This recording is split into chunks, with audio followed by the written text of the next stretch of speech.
Hello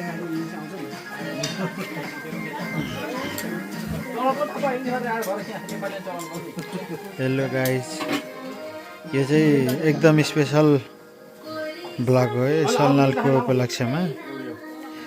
हामीले तपाईँहरूलाई part गरेर हाम्रो सलनालको कार्यक्रमको भिडियोहरू त पोस्ट गरिरहेछौँ।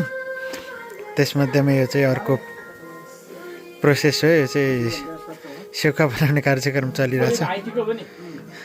आज चाहिँ जति सक्दो एउटा 45 केजीको खसी चाहिँ नसकी नसुत्ने भन्ने कुरा चल्यो। त्यसपछि अब यो चाहिँ दोस्रो चरणको सेकुवा हो। पहिलो चरणको एक सकिसक्यो, अब एक दुई चरणको अझै बाँकी छ। हाम्रो अझै यहाँ छ मासुको यस्तो छ। सलादहरू पनि यता रेडी भइरहन्।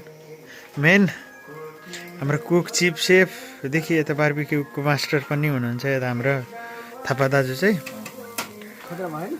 यति भन्दै आजको सेकुवाको भिडियो पनि अन्त्य गर्न चाहन्छौँ हामी।